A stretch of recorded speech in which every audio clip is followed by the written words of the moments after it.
Hola a todos, en esta ocasión nos toca ver el tema de variación de presión con la altura. Para comenzar, tome un ejemplo simple, un ejemplo de una pileta, ya que todos seguramente se han metido en una de ellas y han experimentado la variación de presión según cuánto se sumergen. Algunos sí, quizás otros no. Lo mismo pasa, por ejemplo, aquellos que tienen una casa y tienen dos baños con una ducha arriba y una ducha abajo, por ejemplo, si tenemos el tanque de agua en el techo, como en la mayoría de los casos, el baño de arriba experimentarán que el agua sale con menor presión que el de abajo. ¿Por qué es esto? Y porque el tanque tiene una mayor altura respecto al baño de abajo que al baño de arriba. Ese sería otro ejemplo así cotidiano como para aquellos que no se han metido en una pileta. Comencemos. El punto A es el punto de contacto entre el agua y el aire, por lo cual la presión ahí va a ser la presión atmosférica.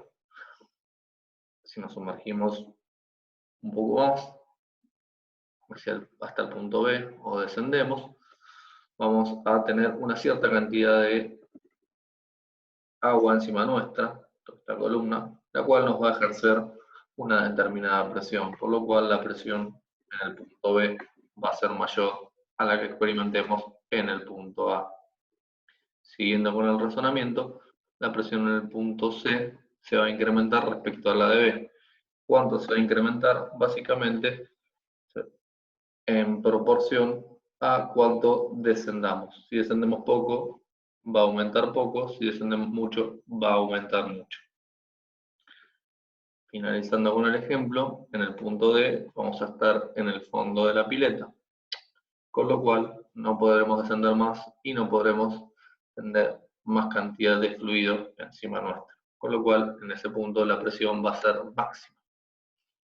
En base a lo dicho anteriormente, podemos concluir que la presión depende de la columna de líquido, es decir, de la altura del líquido que tengo por encima.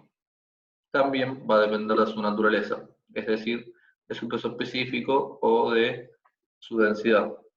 Ambas propiedades están estrechamente relacionadas, con lo cual no es lo mismo sumergirse en una pileta de agua que en una pileta de, por ejemplo, mercurio. El mercurio es casi 14 veces más denso que el agua, con lo cual, si nos sumergimos a una misma profundidad, vamos a experimentar una presión prácticamente 14 veces mayor.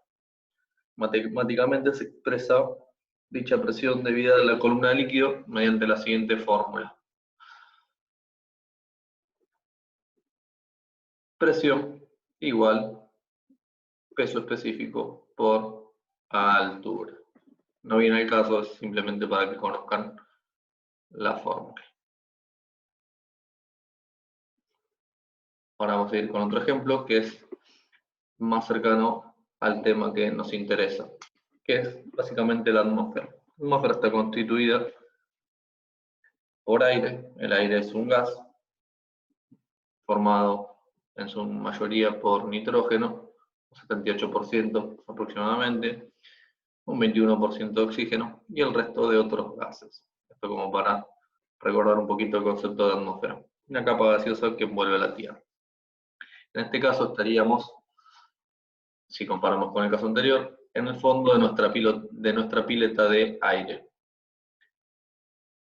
O sea que en el punto 1 tendríamos la presión máxima. Dicha presión es la presión atmosférica. A medida que nos elevemos en la atmósfera, cada vez vamos a tener menos cantidad de aire encima nuestro, con lo cual la presión va a ser menor. Como vemos, la presión en el punto 2 es inferior a la que tenemos en el punto 1. Y así sucesivamente hasta llegar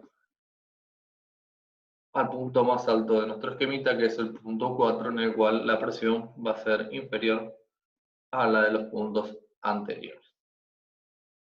Espero que se haya entendido y vamos a ver cómo aplicar estos conceptos a la variación de mezcla de aire-combustible que experimentan los motores aeronáuticos o bien los motores de automóviles cuando van a zona de montaña.